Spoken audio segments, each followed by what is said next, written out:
Buenos días, buenas tardes. Hoy vamos a estar en la primera entrevista que vamos a hacer dentro de la serie de la Federación Española de Sociedades de Profesores de Matemáticas con uno de los profesores más veteranos, más conocidos, más brillantes y con una larga trayectoria, como es Luis Balbuena Castellano, que se encuentra ahora en La Laguna. Luis Balbuena Castellano, al que yo conocí creo que en el 2007 o 2008, por una serie de actividades que hacíamos en Paraguay, me permitió no solo llegar a la Federación Española, a la FISEN, y a mucha gente, igual que de alguna manera yo le di camino para ir a Paraguay, donde él hizo muchísimas cosas con fundaciones amigas suyas que le apoyaban desde Tenerife, y que recuerdo un viaje en que fuimos juntos a Paraguay, fue detenido en la aduana porque llevaba una maleta llena de útiles escolares. Esos útiles escolares eran algo que le acompañaban siempre cada vez que llegaba a Paraguay para dárselo a alumnos sin recursos. Bueno, Luis Balbuena, para quienes no te conozcan, que dentro del mundo de la Federación de Profesores hay gente mayor que todos te conocen, gente mediana de edad que todos te conocen, pero lo mismo hay gente joven que no te conoce tanto. Cuéntanos un poco dónde naciste y dónde empezaste tu trayectoria como profesor de matemática. Bueno, gracias de todas maneras por esa presentación que has hecho, ¿no? Para mí también ha sido un honor haberte conocido porque efectivamente abriste muchas puertas y trabajaste siempre con mucha seriedad, ¿no? Mira, vamos a ver, yo nací en un pueblecito de la isla de Gran Canaria que se llama Fontanales, al que me siento muy unido porque el colegio de ese lugar lleva el nombre de mi padre y eso hace que yo incluso colabore con esa escuela, con proyectos muy bonitos cada curso, ¿no? Pertenece al municipio de Moya, que por cierto hace un par de años me nombró hijo predilecto de la villa, lo cual también es un honor y un orgullo, ¿no? Claro, cuando yo era de una familia en aquel momento de 3 hermanos, pero cuando ya empezamos a crecer, mi padre pues decide trasladarse a Las Palmas para que nosotros pudiéramos acceder ya a los centros de enseñanza media, puesto que el pueblo estaba un poquito alejado de la capital, ¿no? Allí, bueno, pues hice mis estudios de bachillerato como es natural y luego pasé a la universidad haciendo el primer año en La Laguna y luego ya digamos, la licenciatura de matemáticas la fui a hacer a la Universidad de Santiago de Compostela, de la que guardo el mejor de los recuerdos, ¿no? Justamente acabé la carrera con aquella reválida que había que hacer, los que la hacíamos, la víspera de la llegada del hombre a la luna. O sea que, como ves, es una fecha muy significativa, ¿no? Eso fue en julio del 69 y en septiembre de ese mismo año, y por una serie de casualidades que no voy a contarlas porque no vienen al caso, pues me veo convertido en profesor de la recién creada, o sea, de la que estaban haciendo Facultad de Matemáticas de la Universidad de La Laguna. O sea que, como yo suelo decir, fui socio fundador de la Facultad de Matemáticas de La Laguna. Y como yo le decía también a mis alumnos, con esa honradez que siempre he procurado tener, mire señores, yo solo sé un poquito más que ustedes, pero no mucho más. Y claro, compensé esa ignorancia pues a base de trabajar mucho y, en fin, procuraba dar mis clases de la mejor manera posible. Y la verdad es que esos alumnos me recuerdan, especialmente algunos de ellos han llegado a catedráticos de universidad, o sea que han superado al maestro, cosa de la que uno se enorgullece, ¿no? Y siempre recuerdan, pues eso, el esfuerzo que yo hice para transmitirles aquel poquito más que yo sabía, ¿no? El caso es que en el año 75, ya entramos en materia, pues, bueno, se convocó en el 74 una oposición como nunca se había, yo creo que en la época de Felipe II no se había hecho nada igual. Se convocaron como unas 60 plazas de matemáticas de bachillerato, de enseñanza secundaria.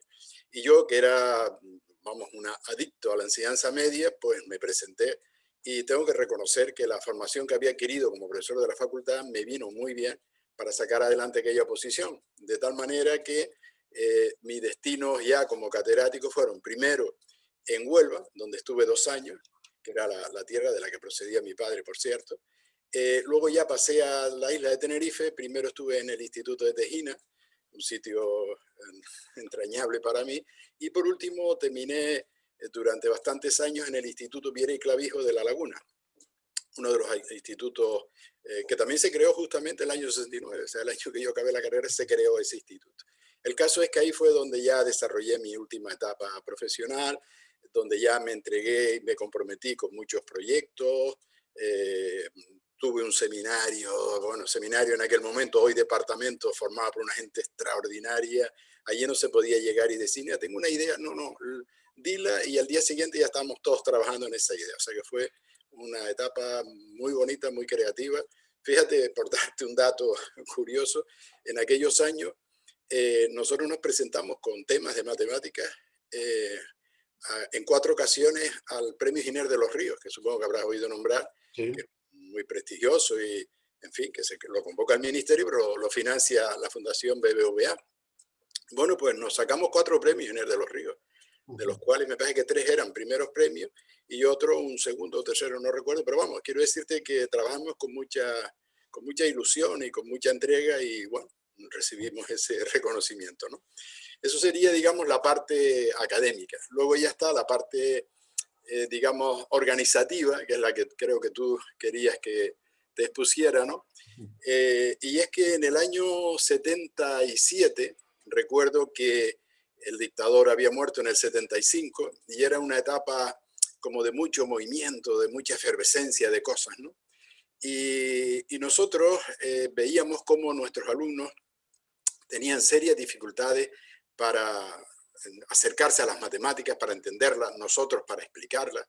Y nos reunimos en mi casa precisamente, pues cuatro amigos entrañables, Antonio Martinón, Manuel Linares, que falleció el pobre, Ángel Isidoro, que está pasando un momento complicado porque está con COVID, y yo. Y allí tomamos la decisión de crear una sociedad de profesores de matemáticas para, sobre todo, tener una especie de organización, de manera que si nosotros trabajamos en un proyecto, queríamos sacar adelante algún plan de trabajo, pues no era lo mismo ir 4 locos a hablar con una autoridad que ir y decirle, mire, es que detrás de nosotros hay 500 profesores, ¿no?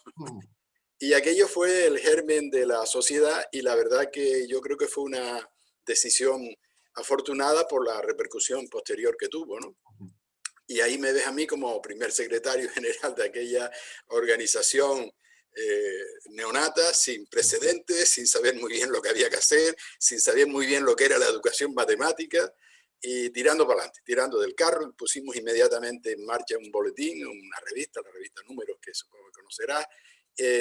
Y tengo que decir que pusimos en marcha también una jornada sin saber tampoco muy bien lo que era, pero invitábamos a gente muy importante de la educación matemática que nos abrieron muchas puertas.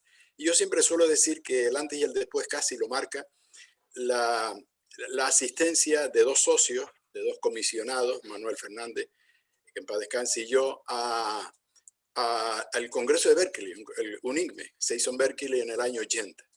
Y aquello marcó el antes y el después porque verte allí de repente con 3.000 profesores de todo el mundo, todos con, en fin, inquietudes parecidas, ver cómo era ese mundo y comprobar que lo que estábamos haciendo no estaba tan mal, o sea, no estaba tan desencaminado, pues la verdad que nos animó mucho. Conocimos a Golén, recientemente fallecido también, una pena.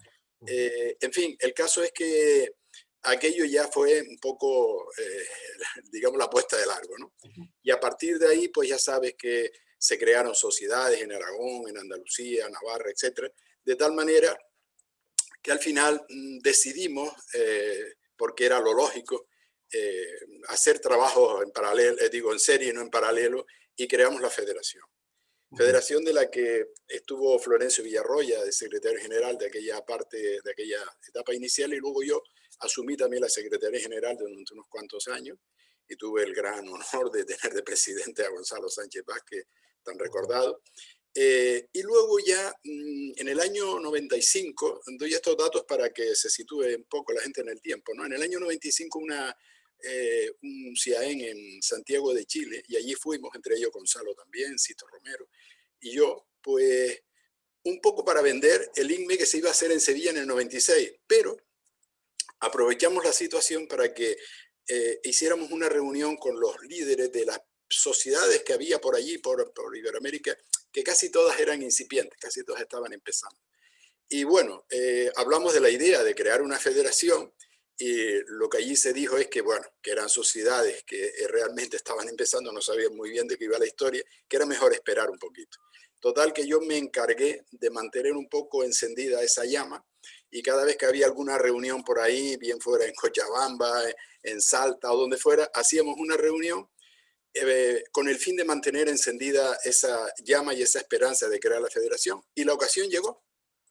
La ocasión llegó en el 2003 porque nosotros aquí en Tenerife nos comprometimos a hacer la Jaén. La Jaén, parece que eran las 11 Jaén.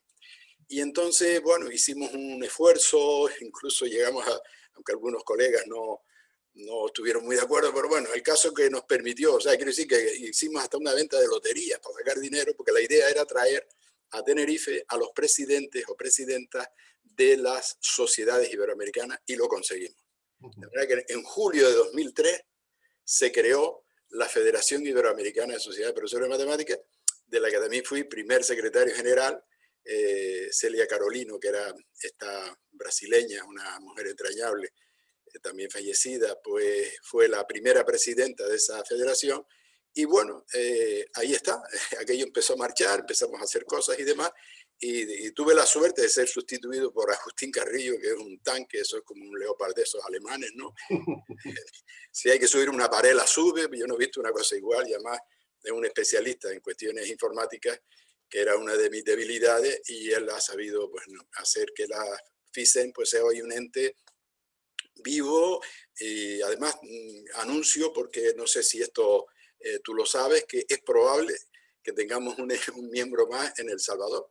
Están trabajando ya para crear una sociedad y yo espero que pronto sea una realidad. De momento somos creo que 15 países los que estamos ahí y yo creo que andamos rondando los 100.000 afiliados, o sea que se dice pronto. No, no, está muy bien. Yo, ya que dices esto, conozco en El Salvador al profesor Carlos Canjura, de las Olimpiadas Iberoamericanas de Matemáticas, que ha sido con el anterior gobierno ministro de Educación, que hizo dos actividades con Agustín exitosas de Día GeoGebra salvadoreño, a decirle a Carlos que si escucha esto, que empuje esa asociación. Hay un profesor Magister que la verdad que está haciendo un trabajo impresionante y yo espero que sí, que lo culmine con éxito y que tengamos, en fin, a toda la familia salvadoreña empujando.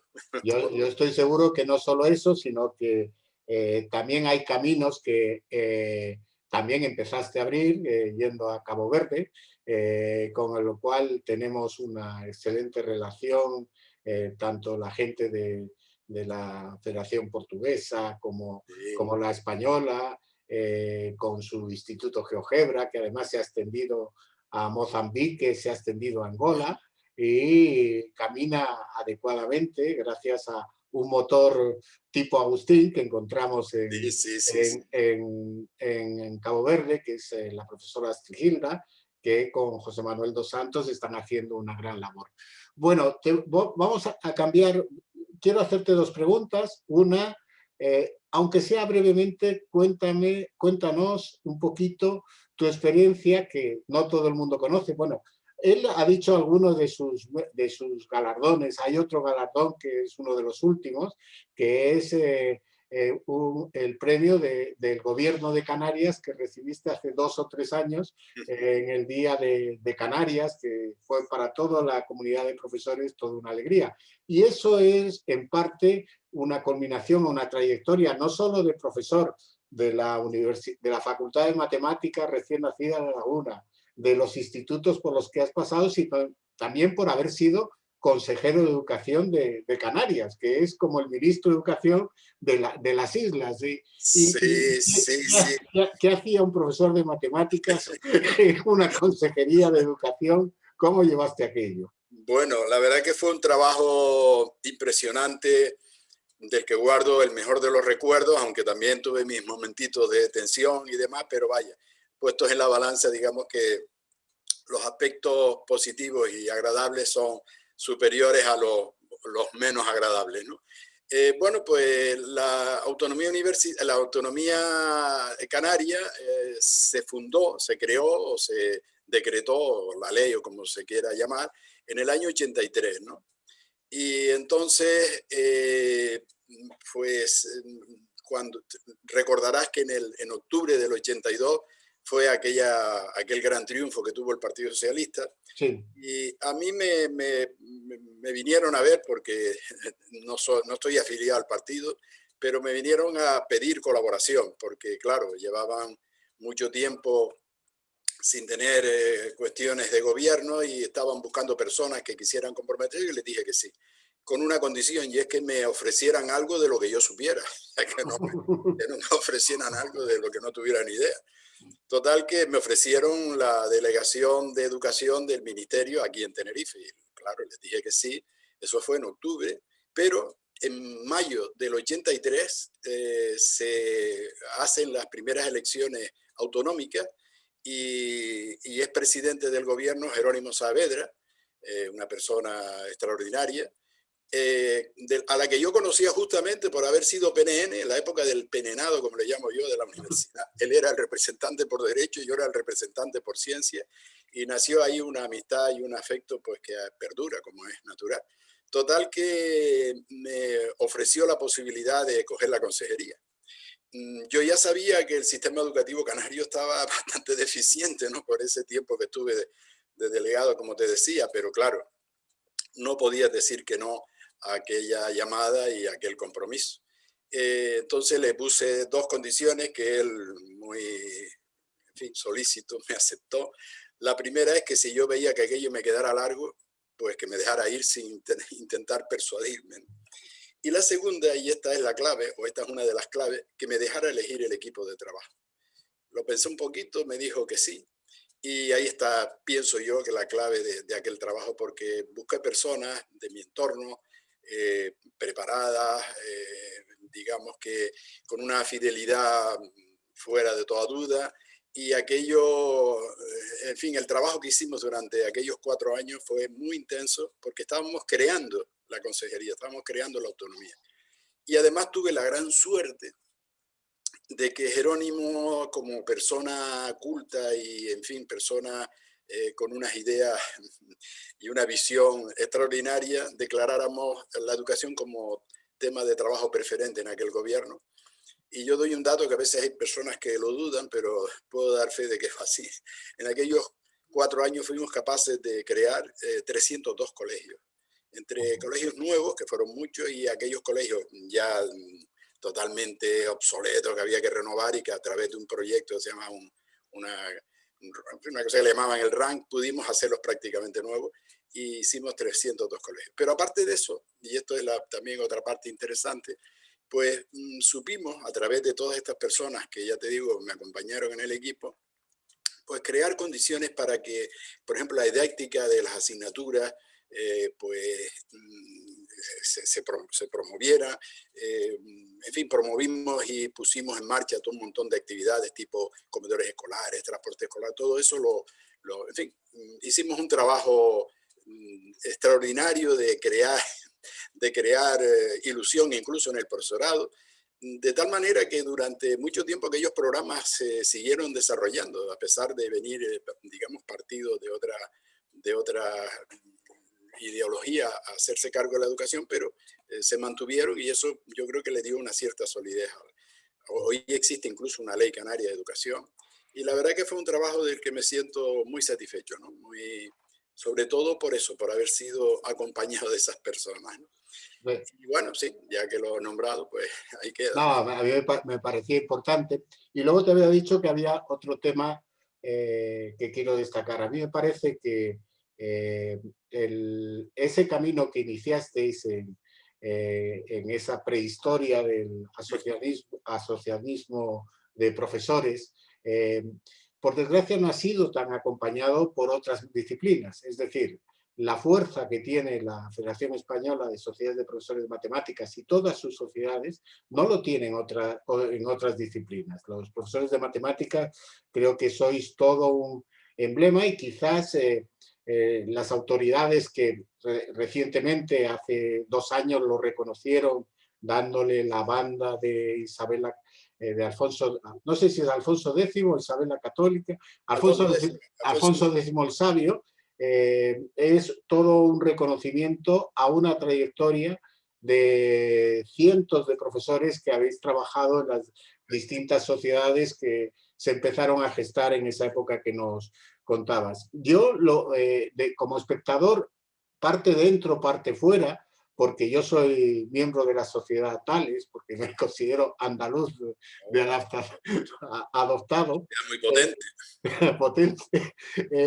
Creo que la única debilidad que le veo y que creo que es complicada es la falta de presencia e incluso diría de actividades, aunque se hacen algunas, de los profesores y profesoras de primaria infantil, que me parece que desde mi punto de vista es uno de los, no es el único, uno de los grandes hándicaps que tiene la educación matemática, no solo en España, sino en todo el mundo, que es esa educación primaria.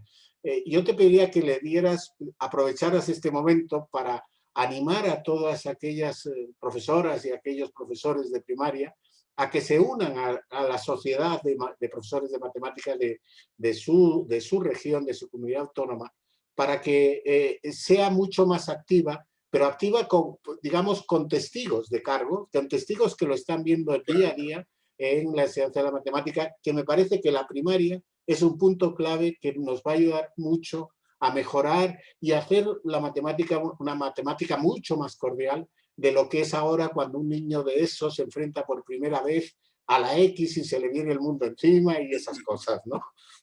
Sí, sí. Hombre, vamos a ver, nosotros la verdad que aquí en Canarias hemos conseguido una participación y un compromiso en primaria, de profesores de primaria, bastante notable. Digamos Lo que conozco, lo conozco. sí, sí, sí, la verdad que en eso quizás desde el principio fuimos muy delicados en tratar de que no pareciera que esto era una cuestión exclusiva de los profesores de secundaria, porque, claro, hay que partir de la hipótesis de que los maestros, los profesores de primaria, tienen una escuela que les prepara, mientras que los profesores de secundaria no tenemos nadie que nos prepare. O sea, eso es una cosa que está ahí. O sea, tú terminas la carrera y de repente te ves con tus alumnos en el aula y sin que nadie te haya preparado para ello. Y claro, eso parecía como que a los profesores de secundaria era a los que nos interesaba ese asunto, pero no, no. En primaria hay un trabajo muy bonito, muy interesante que hacer. Y sobre todo hay una frase que es muy conocida que dice que cada maestrillo tiene su librillo. Y yo creo que no debemos ser egoístas, porque es verdad que esos librillos generalmente, bueno, la mayor parte de ellos son unos librillos buenísimos, pero claro, si no los compartes, se quedan en las cuatro paredes de tu aula con tus 40, 50 o los alumnos que sean, y eso no debe ser. Debemos compartir, escuchar a los demás y tú transmitir lo que haces, porque aunque te parezca nimio, aunque te parezca una cosa intrascendente, eso no es verdad. Yo lo he podido comprobar en muchísimas ocasiones. Yo ya he asistido, como tú bien sabes, a una infinidad de encuentros de profesores y no te puedes ni imaginar la cantidad de cosas que yo he aprendido a veces de profesores que lo explican con una humildad que parece que aquello, y tú dices, y descubres allí casi en el Mediterráneo y descubres un montón de cosas de profesores. Así que ya sé que yo les animo a que se comprometan, sobre todo, porque claro, no es cuestión de llegar allí con los brazos cruzados y esperar. No, hay que colaborar y hay que, digamos, trabajar en equipo en los colegios, hacer proyectos. Esos proyectos, tratar de, además, yo siempre digo que la parte más importante de un proyecto para mí es la final, la memoria. Cuando tú dices, bueno, esto que yo he hecho, ¿cómo lo puedo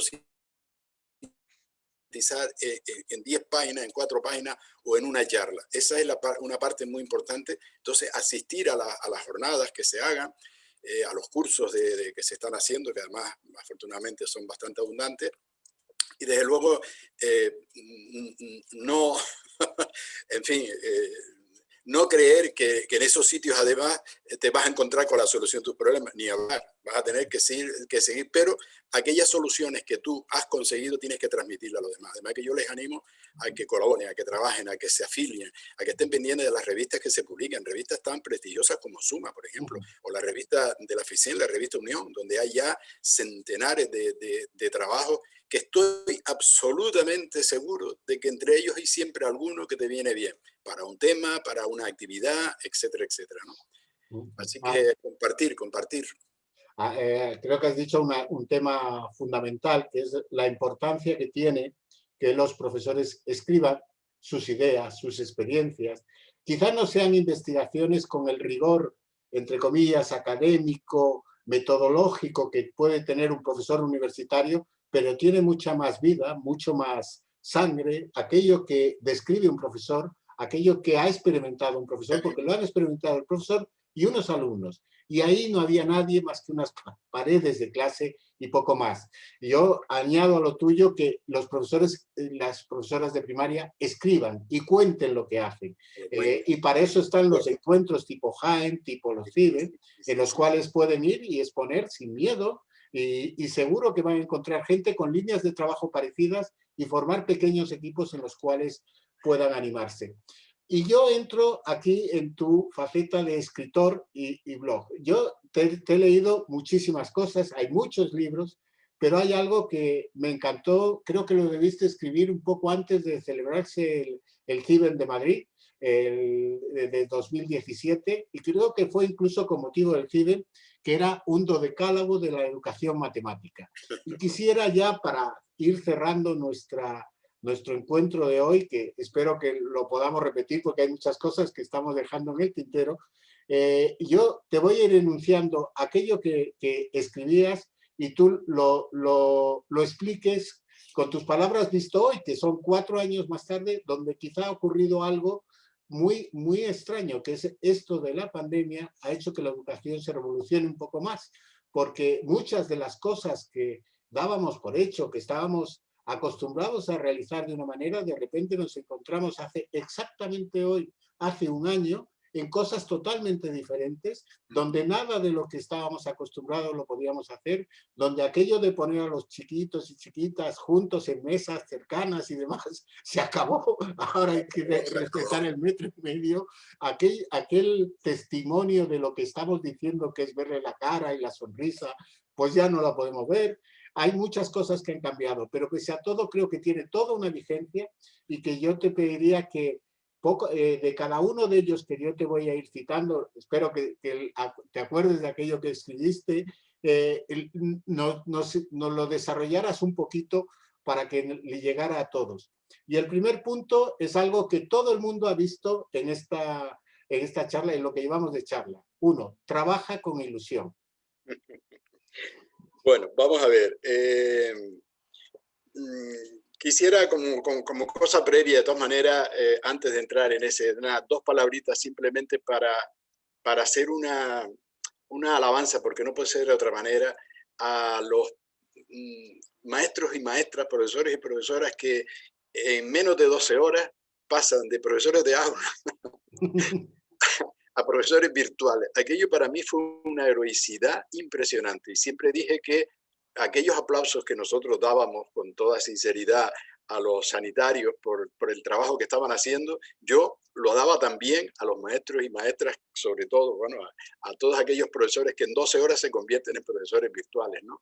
Porque debió ser para muchos un esfuerzo tremendo y yo creo que se llegó a conseguir con bastante éxito, a pesar de todas las cosas que, bueno, que siempre quedan por hacer en educación, pero vaya mi homenaje a todo ese profesorado por el esfuerzo que hizo, ¿no? Bueno, vamos a ver. Yo siempre pensé que una de las claves no para ya para un profesor, sino para cualquier trabajo, es que te enamores de él. Es decir, cuanto más enamorado estés de tu trabajo, pues mejor irán las cosas, ¿no? Entonces, siempre pensé que esa ilusión que se tiene cuando uno empieza a trabajar, ¿no? Sabes que hay una frase también, dice Sancho, ¿cómo era? Sancho el Bravo, Sancho el Fuerte y Sancho Panza, ¿no? Que nunca se deje de ser lo primero. Yo diría Sancho el ilusionado, ¿no? Pero no solamente que tú te ilusiones por ir a tus clases, por hacerlo cada vez lo mejor posible, sino que además tus alumnos lo noten, porque no es lo mismo que esa ilusión tú la lleves por dentro, digamos, como una cosa a lo mejor de tus propios genes, sino que además tú sepas transmitir esa ilusión por el trabajo y por estar en el aula con tus alumnos y que ellos lo noten, que ellos noten que tú estás ilusionado por eso que haces. esa es una de, a mi juicio, bueno, lo del dodecálogo, el origen es simplemente que una vez que me jubilé, pues, en fin, incluso algunos compañeros me decían que por qué no trataba de esto de sintetizar, yo que siempre estuve un maniático de las memorias y todo. Y la verdad que me esforcé y cuando terminé de hacer esas frases y esos resúmenes, me salieron 12. Digo, voy a tratar de reducirlo a 10 por la cosa de los dodecálogos, de los decálogos de la ley mesiánica y demás. Pero al final, bueno, ¿y por qué no 12, que es un número tan bonito? Y lo dejé en un dodecálogo, ¿no? Bueno, pues vamos al segundo punto. Es un punto que, igual que el primero, puede estar en la mentalidad de todos, sea profesor o sea Sí, que sea sanitario, o sea lo que sea, cualquier trabajo. el vigila los detalles. Dos. Bueno, vamos a ver, el ser detallista y el fijarse en los detalles para mí es importante porque pienso que a veces un pequeño detalle, una frase dicha en el momento oportuno, un pasar la mano por el hombro en el momento clave, ese pequeño detalle a veces puede marcar a personas, ¿no?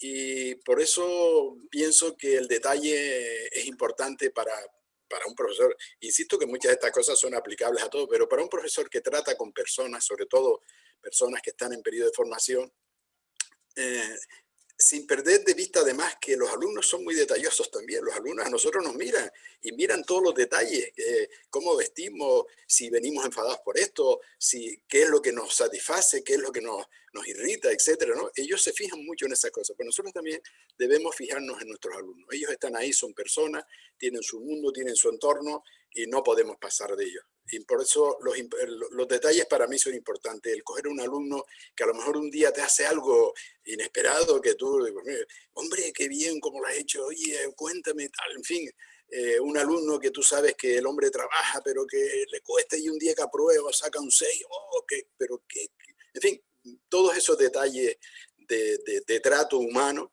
pues pienso que son importantes en una clase, yo digo de matemáticas. Quizá cuando tú nombrabas antes lo de las otras asignaturas y demás, quizás es porque el profesor de matemáticas, el hecho de que nuestra asignatura sea difícil de enseñar y difícil de aprender, como decía el informe Crosco, nos incite más a este tipo de cosas, ¿no? Ujú. Bien. Antes hemos hablado algo de la educación primaria y el punto 3 tuyo es cuida los cimientos. Vamos a ver, yo siempre, en fin, en muchas intervenciones y en muchas entrevistas que me han hecho y demás, siempre me preguntan por qué las matemáticas son difíciles, que a tanta gente le cuesta y tal. Y bueno, uno utiliza sus argumentos y sus metáforas, ¿no? Y yo siempre he dicho, y yo creo que es una cosa que está ahí, está en la mente de todos, que el conocimiento matemático es un conocimiento acumulativo. Y es curioso cómo las asignaturas o las disciplinas donde el conocimiento acumulativo es importante, pues son las que generalmente más dificultades generan. Los idiomas, por ejemplo, la lengua, las matemáticas, porque claro, es un edificio que se va construyendo desde casi que y ahora casi que el alumno empieza en el jardín de infancia, ¿no? Todas esas cosas se van construyendo. Y si hay alguna que está mal construida, que no se construyó, que se construyó con deficiencia y demás, más tarde o más temprano eso se va a notar.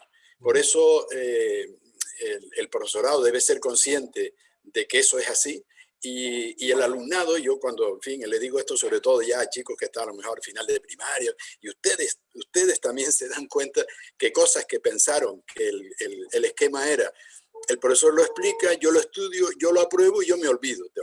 Olvídate de eso. En matemática eso es imposible, porque una cosa que has visto en sexto de primaria igual te va a hacer falta en segundo de secundaria. O sea que no es así. O sea, entonces nosotros debemos ser muy conscientes de ello y hacer que sobre todo los conceptos que son trascendentes, ¿no? Porque uno, el de las fracciones, en fin, ciertos algoritmos y demás, estar absolutamente seguro de que el alumnado los ha captado y los ha aprendido. Bien. El cuarto es compensa las deficiencias. Sí, bueno, esto está relacionado con algo que algunas veces nosotros, quizá no sé por qué razón, queremos hacer a los profesores, al alumnado, pues culpables de ciertas cosas de las que ellos no son culpables, sino yo diría que en muchos casos son víctimas, ¿no? O sea, no se puede culpar a un alumno que tú coges en primero bachillerato o en segundo de que ciertas cosas no las sé. Me parece mentira que esto no, no, no, porque este chico a lo mejor, aparte de tener su entorno personal, pues a lo mejor el propio sistema pues no propició que de determinados conceptos él lo supiera. ¿Y en qué tipo de cosas? Pues a lo mejor cuando estaba en un curso clave, como puede ser sexto de primaria, pues resulta que un sustituto que tenía que haber venido a la semana vino a los 2 meses. Pues estas cosas suelen ocurrir, con lo cual ese chico, esa chica, pues ha tenido una dificultad que no es culpa suya el tener ciertas deficiencias. Y por eso digo que es importante, en fin, bueno, sondear, eso no es difícil además saberlo, y además yo utilizaba una estrategia que me venía muy bien, en fin, algunos compañeros pues bien, al final entraron por el aro, y es que cada vez que, sobre todo en secundaria es muy útil, cada vez que vas a empezar un tema, pues dedicar 1 o 2 clases a traerles a la memoria o incluso a enseñarles, porque algunos no lo saben, conceptos anteriores que van a hacer falta. Y pongo como ejemplo siempre el de la trigonometría. La trigonometría es una parte de las matemáticas muy bonita de explicar y con unos problemas preciosos que resolver, pero muchos alumnos tienen dificultad porque después cuando llegan al momento de la operatoria, al momento de ciertos algoritmos, los tienen olvidados y entonces, pues, en fin, tienen dificultad. Muy bien, no hay ningún problema. Yo empiezo mi trigonometría con 1 o 2 clases repasando todos esos conceptos previos y a partir de ahí aquello funciona como una seda. ¿Por qué? Porque los alumnos que estén interesados eso lo van a decirle, eso les va a servir para lubricar sus conocimientos y tirar para adelante, ¿no? Por eso digo que los cimientos son importantes, ¿no? Y ya insisto en la idea de no culpar al alumno de esas deficiencias nunca, jamás. Perfecto. Ya en todos los 4 puntos que hemos visto, ya lo vas dejando muy claro y la importancia del quinto. Interésate por las personas. Claro, claro.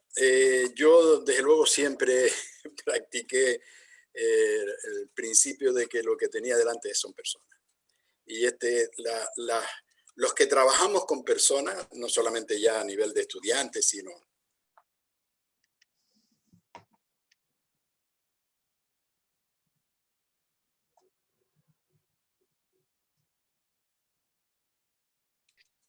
Bueno, hemos tenido una pequeña interrupción técnica, pero vamos a dar continuidad justo en el punto 5, donde nos habíamos quedado, en el interésate por las personas, que ya has ido dejando motitas en tus 4 puntos anteriores.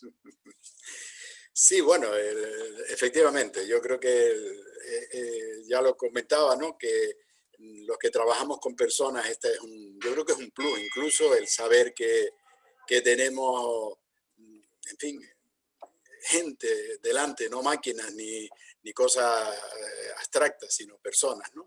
Y esto para mí, para un profesor, desde luego, es un plus, ¿no? Entonces esos niños, esas niñas que están ahí, pues tienen sus entornos, como decía, y nosotros no podemos pasar por alto que un día un chico o una chica que uno los ve relativamente joviales y tal, lo encuentres triste. A ese chico, a esa chica le pasa algo. Y tú como profesor te tienes que interesar por ello, preguntarle qué te ocurre, cuál es el problema.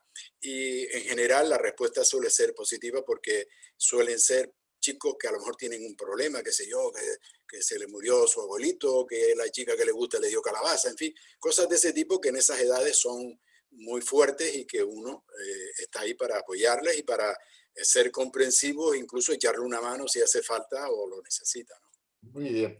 Y ahora pasamos a un punto 6 que tú lo pones en la educación, pero yo creo que va para todos, que es ser feliz enseñando. Yo pienso que ese enunciado casi lo dice todo, no necesita demasiada explicación, ¿no? Exactamente. No es lo mismo ir de buena gana en fin, con un espíritu, como decía al principio, ilusionado, ¿no? Para trabajar, que ir como si fueras una tortura, o que los niños lo capten, como por eso decía que no solamente es que tú veas con ilusión, sino que los niños noten que va con ilusión.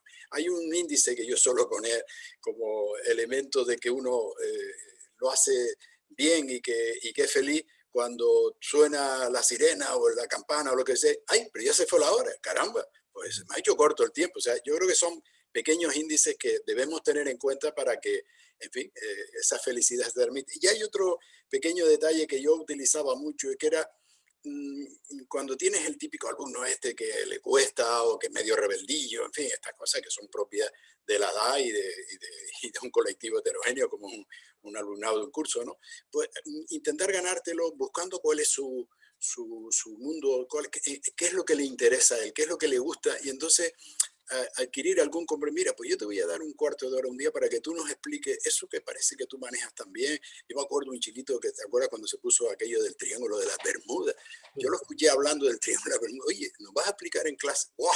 Aquel chico me cambió por completo, ¿no? Dándole esas pequeñas responsabilidades. Si formas grupos de trabajo, pues coger no al típico pitagorín, que también hay que darles cancha, como es obvio, sino a ese chico rebelde, ese chico que bueno, que tiene una manera de ser, que tú no la vas a cambiar de la noche a la mañana, pero darles responsabilidades suele dar muy buen resultado para ganarte a este tipo de estudiantes. Bien. Ahora vamos a uno muy adecuado a la matemática. Haz significativa la enseñanza. Bueno, vamos a ver, este es un principio que yo creo que casi debería ser axiomático, ¿no? Es decir, nosotros tenemos una disciplina que se presta mucho en fin, a la abstracción, que yo no digo que no haya que explicarlo, por supuesto, es una de las características de la matemática, la abstracción, el rigor, todas esas cuestiones, por supuesto, tienen que estar en la enseñanza de las matemáticas, pero debemos intentar que eso que uno enseñe sea significativo en el sentido de que el estudiante pueda encontrarlo en su entorno, sobre todo las cosas que son más palpables, más a la vista, ¿no? Tú sabes que yo hice una obrita que se titula La Guía Matemática de San Cristóbal de la Laguna, que no es simplemente hacer ver al ciudadano que visita la ciudad, ciudadano o quien sea, pues que en eso que está viendo hay elementos matemáticos. Y yo tengo bueno, muchas anécdotas que podría contar ligadas con esto que estamos hablando, pero incluso profesores que me dicen, oye, ¿tú quieres creer que yo no me había dado cuenta que el ayuntamiento, la fachada que tiene el ayuntamiento, que es una fachada muy bonita, está rematada con un segmento circular? Y claro, yo explicaba el segmento circular como el trozo del círculo que está entre una cuerda y el arco de la circunferencia, pero nunca se me había ocurrido decirle, mire, la fachada del ayuntamiento, que allí hay un segmento circular. Pues eso, que parece una tontería, es muy significativo, porque le hace ver al estudiante que aquello que el profesor le estaba explicando en la pizarra está en su realidad, está en su entorno, lo ve todos los días prácticamente, ¿no? Entonces, yo creo que hay que hacer un esfuerzo, y yo sé que se está haciendo y que se están consiguiendo cosas estupendas, ¿no? De hacer una enseñanza cada vez más significativa. Ojo, sin olvidar que la matemática es la matemática y hay que explicarla, y que no, ahí no hay que ser, en fin, no hay que ser benevolente en el sentido de que tiene su grado de abstracción, tiene su grado de rigor, todo eso hay que enseñarlo, pero si lo hace significativo, pues mucho mejor. Otro ejemplo que también suelo poner mucho es el ejemplo de cuando explicas las cónicas. Tú sabes que hay libros que incluso utilizan la elipse que describen los planetas alrededor del Sol como un ejemplo de elipse, ¿no? Entonces, claro, tú dices, pero bueno, pero qué locura es esa. Cuando resulta que si tú tienes una cosita redonda, la miras de frente, ves un círculo, pero como la mires de lado, estás viendo una elipse, no hay que ir a las estrellas o al cielo o al firmamento para ver una elipse, ¿no? Son cosas, yo tenía en clase, que lo conseguí una vez en una chatarra de coche, un faro de coche. ¿Por qué? Porque el faro de coche es parabólico. Entonces, mire, aquí están las parábolas. Y cuando se dice que las parábolas, cuando tú lanzas un rayo, van a parar al foco, esa luz que nos ciega, esa luz de los coches, esa luz larga de los coches que nos ciega, es porque ahí está metida una parábola.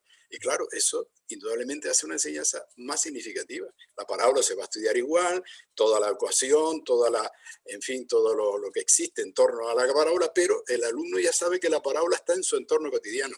Yo tenía una frase muy curiosa, y cuando entraba en el tema de las cónicas, les decía, fíjense si las cónicas son cotidianas, que ustedes todos los días se desayunan con 2 cónicas. Y algunos de ustedes se acuestan con una cónica. Imagínate, ¿no? A chiquitos de 16 años decirle que se acuesta con una cónica. Claro, las cónicas del desayuno son la taza de la leche con el gofio, que decimos aquí, que si la miras de frente es una circunferencia, pero como la mires de lado ya tienes la hélice. Y la que, no sé si decirte la que te acuestas, pero bueno, te lo voy a decir. Claro, yo lo dejaba en la duda, obviamente, ¿no? Si tú tienes en tu mesa de noche una lámpara que salga una luz cónica, esas típicas lámparas de mesa de noche, lo que se refleja en la pared es una hipérbola. Así que con esa hipérbola es con la que se acuesta. Eso me hace recordar, hace unos años escuché una conferencia de nuestro común amigo Claudio Alsina, Hombre, que él viajaba con el escurridor de una fregona y cuando era parado en los aeropuertos, ¿para qué lleva esto?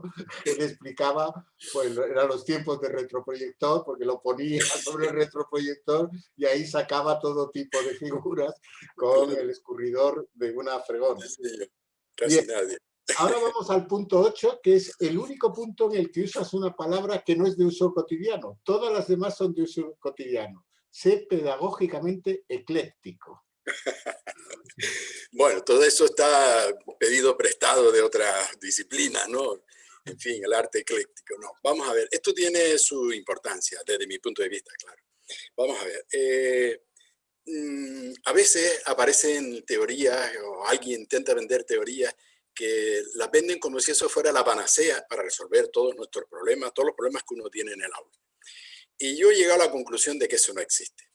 Justamente cuando yo gané mi cátedra de instituto, claro, con esa ilusión y esa tremenda gana de hacer cosas que tenía, estaba de moda lo que era la enseñanza programada.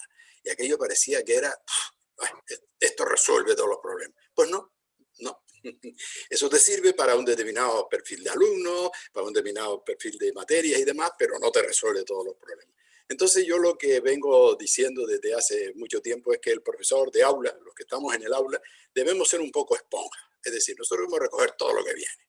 Y luego tú la esponja la aprietas en función de lo que necesites. Es decir, debemos escuchar a todo el mundo, tener en esa esponja, o otros utilizan el símil de la mochila, ¿no? Tener muchas metodologías, muchas cosas que tú has escuchado de otros, que las has practicado en algún momento determinado, y en cada momento utilizar lo que necesites. Por eso digo que el profesor debe ser pedagógicamente ecléctico, no casarse con nadie, sino recoger de cada escuela, de cada profesor. De Claudia Alsina, por ejemplo, se pueden recoger muchas cosas porque él es muy creativo, ¿no? Pero que no tiene la varita mágica para resolverlo todo. Y por eso es por lo que viene la utilización de esa palabra ecléctico. Bueno, en el punto 9 hablas de asume el rol de divulgador. Sí, bueno, vamos a ver. Ya sabes que afortunadamente la divulgación de la ciencia general, pero de las matemáticas en particular, ha dado un salto bastante notable en los últimos tiempos. Hoy tenemos bastantes divulgadores, algunos de ellos muy buenos, pero hasta no hace mucho, cuando se hablaba de divulgar la ciencia, pues se hablaba del Parque del Serengeti o no mucho más, porque bueno, aquellos programas de Félix Rodríguez de la Fuente, el recordado maestro, ¿no? Pero quiero decir que la divulgación de la ciencia era bastante escasa y de las matemáticas no digamos. Y por eso debemos pensar que un gran conjunto o sea, un gran número de estudiantes abandonan su relación con las matemáticas después de que pasan del instituto, porque se van a carreras, pues de derecho, en fin, carreras en las que las matemáticas pues no son asignaturas que se necesiten de manera especial, y entonces digamos que lo poco o mucho que pudieran aprender o relacionarse con la matemática está en ese periodo.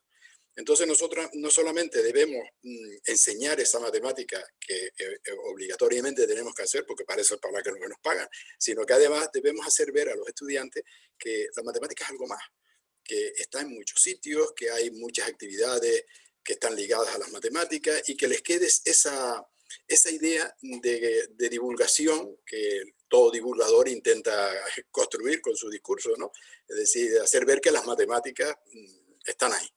Y entonces, por eso digo que debemos asumir un cierto rol de divulgador de las matemáticas, ¿no?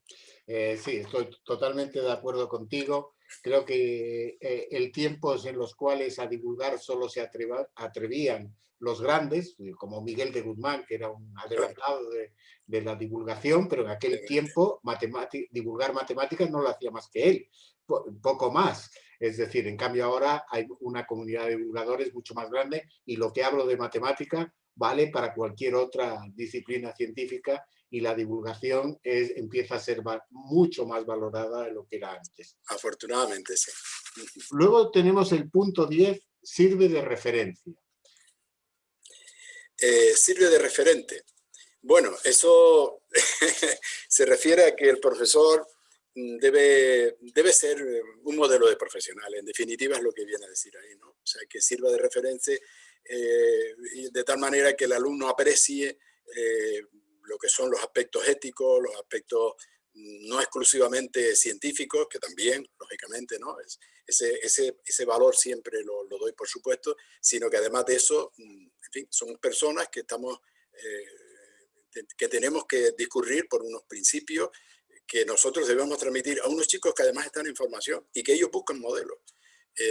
Y sería bueno que alguien te pudiera decir algún día, pues mira, usted, además de enseñarme matemáticas, me enseñó que hay que tener un cierto comportamiento en la vida, un compromiso, en fin, esa es un poco la idea, ¿no? Muchas gracias. Y ahora vamos al punto 11. Una sola palabra, innova. Bueno, vamos a ver. Hay una cuestión que a veces, en fin, hay profesores que se sienten incluso un poco inquietos por esa cuestión, y es que un profesor de aula no tiene en su rol ser investigador. No, no, no, nosotros no podemos investigar. O sea, una investigación llevada con el rigor que la investigación tiene, nosotros no la podemos hacer en el aula. No tenemos medios, no tenemos revistas, no tenemos quien nos dirija, no tenemos nada de ese tipo. Nosotros, lo digo porque hay gente que se siente inquieta por esto. No, es que no investigo. No, no, pero es que tú no tienes que investigar, porque ese no es tu papel, ese rol está en otro lado. Si te gusta investigar, vete a donde la investigación sea parte del rol, pero no pretenda, qué sé yo, en un aula investigar. Eso no quiere decir que no puedas innovar, claro. Innovar sí. A mí cuando alguna vez me han dicho, no, es que claro, esta profesión de profesor es una profesión bastante rutinaria, siempre enseñar lo mismo. Digo, un momento, esto está muy equivocado. Yo podré enseñar lo mismo, pero no siempre lo enseño igual. Entonces, ese afán por innovar sí que debe ser una parte de nuestro rol. Si no limitarnos a las páginas amarillas, ¿no? Esas que se van poniendo viejas de repetir siempre lo mismo. Sí, pero por eso insistía mucho antes en la necesidad de escucharnos. Para mí un elemento clave en toda esta historia que estoy hablando, en primaria quizá no sé cómo se resuelve, pero en secundaria desde luego el departamento de matemáticas, el departamento donde se reúnen los profesores que dan la misma asignatura, es un sitio clave para este tipo de cosas, ¿no? Para exponer ideas, exponer estrategias. El típico profesor que tiene sus pequeños trucos para que los alumnos se incentiven, etc. Ese tipo de cosas a mí me parece fundamental. Por lo tanto, nuestro papel, digamos, en este campo en el que estamos hablando está el de innovar. Y hay otro detalle interesante que es el del reciclaje del que se habla tanto, ¿no? Fíjate bien, hay carreras en las que si no te reciclas, mueres profesionalmente, por poner una muy a la vista, ¿no? Un médico que aplique la medicina que estudió en la facultad, olvídate, tendrá pacientes un año, pero al año siguiente la gente no va, porque claro, no se ha reciclado. El médico tiene que estar permanentemente reciclando. Entonces no sé por qué el profesor no tiene que estar también reciclándose, porque aparecen aparatos nuevos, estrategias nuevas, en fin, hay un montón de aportaciones que se están haciendo y el reciclaje para mí es otro elemento importante. Así que innova y recíclate, un poco van por ahí las cosas. En cualquier caso, insisto en lo que decía antes, no nos dejemos engañar ni llevar de cantos de sirena. Enseñar matemáticas es una cosa que tiene sus complejidades y no debemos obviarla. No, ahí la demagogia no vale. O sea, yo esto no lo explico porque es difícil, no vale. Primero, porque te lo está exigiendo un currículum que tú tienes que explicar y porque te pagan. A ti te pagan por explicar el currículum. Y segundo, porque me parece demagógico decir, no, como esto es difícil, no lo explico. No, no, eso será difícil. Pues usted ingéniesela, busque mecanismos, busque estrategias, busque materiales para que el alumno lo entienda, pero no decir no lo explico porque es difícil. Bueno, un poco va por ahí la historia, ¿no? Yo creo que antes hablábamos de lo que ha ocurrido con lo que pasó hace justo un año, de repente de cambiar de presencial a virtual. Ahí no hubo más remedio que innovar, porque hubo que recurrir a lo que otros habían hecho, a ponerse un poco de acuerdo y tratar de salir adelante de una Muy bien. situación. Eso es un ejemplo clarísimo de lo que estoy diciendo. Es necesario reciclarse, ponerse al día, estar al tanto de todo. Y ahí el profesorado dio un ejemplo, vamos, de lo mejor que se puede No, decir. y una demostración de la capacidad de empoderamiento que puede tener el docente de su propia profesión, ¿no? En efecto, en Y efecto. ahora pues, pasamos ya al último punto, el 12, escucha. Otra vez, una sola palabra. Bueno, yo siempre he pensado que un profesor, sobre todo, como te decía antes, en estas edades de chiquitos y chiquitas que están preparándose para esa edad adulta, un profesor tiene que ser un escuchador. Sí, hablar es fácil, hablar, bueno, tú echas tu rollo todo y se acabó, pero escuchar no es tan fácil. No es tan fácil porque tú tienes que escuchar a la persona, escucharlo con atención, que no piense que estás pasando de él, y luego tienes que descodificar lo que él te ha dicho. Y luego tienes que darle una respuesta adecuada a lo que él está esperando de ti, ¿no? Entonces, hablar es fácil, pero escuchar no lo es tanto. Y pienso que nuestro papel de educador no debe limitarse, como digo, a transmitir una asignatura con los, en fin, los materiales y las estrategias mejores que uno pueda dar, sino que tienes una serie de personas delante donde pequeñas perturbaciones en su vida pueden crearle una actitud negativa o incluso a veces hasta de rechazo de lo que tú le estás diciendo, si no tienes en cuenta que él tiene una serie de problemas que aunque a ti te parezcan a veces tontos, en fin, utilizando eso con todo cariño, ¿no? Para él son muy importantes y tú tienes que escuchar. Escuchar es, yo diría, bueno, yo lo hablo, en fin, como profesor que he sido, como yo lo apliqué, pero yo creo que en general las personas deberíamos ser más escuchadoras, escuchar más al otro, comprender su situación y tratar de ayudarle siempre, en fin, en lo que cada uno pueda, ¿no? Entonces, esto incluso puede influir o puede llegar a tener su repercusión en la propia autoestima del estudiante, ¿no? Que él vea que una cosa que a él le tiene angustiado, que tú le escuches y le digas 4 palabras, puede crear en él una autoestima, en fin, aumentarle la autoestima, ¿no? Porque ve que, en fin, que ello, en fin, tiene su enjundia, ¿no? Aunque tú por dentro estés diciendo, hombre, este pobre chiquito se me está ahogando en un vaso de agua, pero para él sí que es un naufragio. No es un vaso. Muy bien, bueno, pues has visto que... Hemos cubierto el objetivo. Yo, y ya quiero ir terminando porque si no se va a hacer muy largo, aunque estaríamos horas y horas hablando, y yo quisiera invitar nosotros tenemos una cierta audiencia dentro del profesorado de matemáticas y sé que va a llegar a muchos profesores de matemáticas. Pero yo creo que lo que hemos hablado, especialmente en la última parte, no es solo para el profesor de matemáticas, es para el profesor de historia, para el profesor de geografía, Seguro, para el la profesora de infantil, la seguro. profesora de primaria, la profesora de secundaria que da artes. Creo que para todos, mucho de lo que has dicho es tremendamente importante y no es solo un decálogo para la educación matemática. Algún punto sí. Sí, Algún bueno, punto, hay algunos específicos, digamos, ¿no? pero en general de los 12, el 99% es aplicable a prácticamente a todo profesor.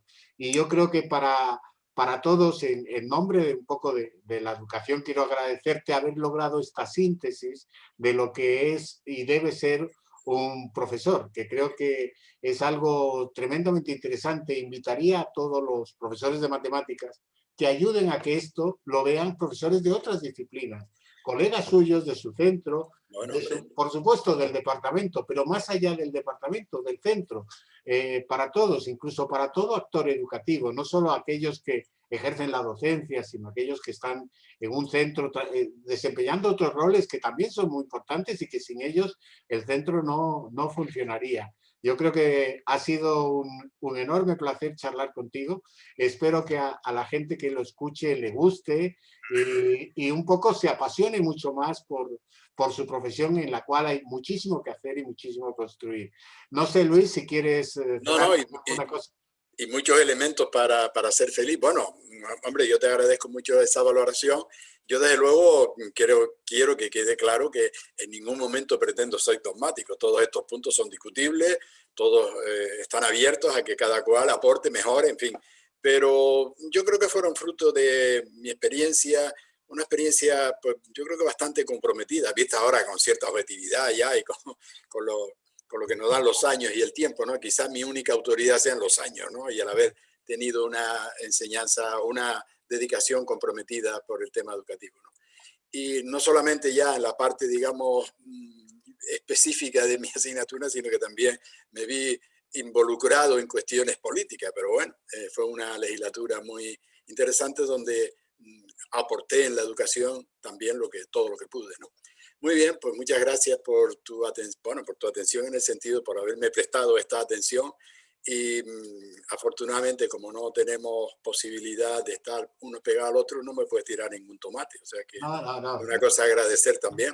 En absoluto, tenemos que guardar la distancia social, que es lo que corresponde, y esa distancia social impide que llegue ningún tipo de tomate, Ningún tipo de pero tomate. sí permite que lleguen las alabanzas que te mereces por tu trayectoria y agradecerte por tu paciencia y entrega en esta entrevista. Muchísimas Muy bien, gracias, Luis, y nos vemos en próximas ocasiones. muy bien, muchas gracias, Juan Carlos.